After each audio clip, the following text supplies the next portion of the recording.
दिल लगा के तू कैलू गदारी, हमरा के प्यार में धरा के बीमारी। दिल लगा के तू कैलू गदारी, हमरा के प्यार में धराई के बीमारी। तोहरा से मिलल पाप हो गई, तोर कारण दुनिया मोर साफ हो गई। तोर कारण दुनिया मोर साफ हो गई।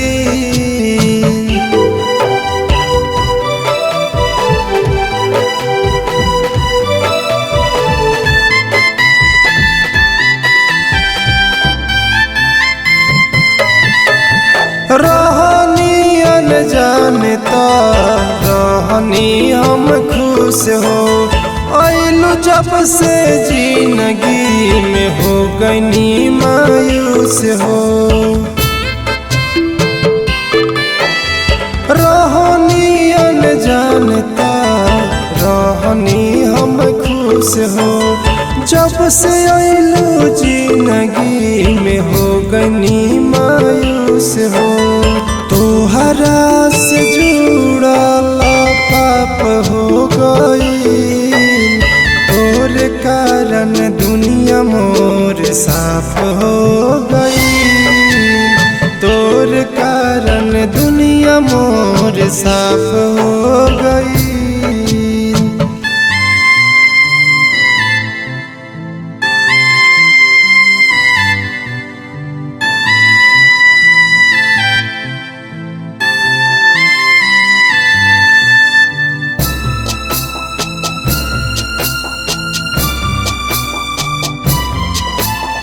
प्यार मोहब्बत किस्मत के खेल बा, तोहर कारण जानवा के भइल तोहर जेल बा।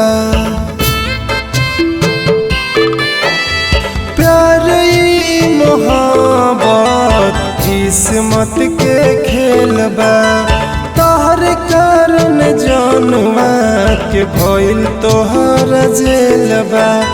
चुल बुल की उम्र अब समाप्त हो गई, तोर कारण दुनिया मोर साफ हो गई। तोर कारण दुनिया मोर साफ हो गई।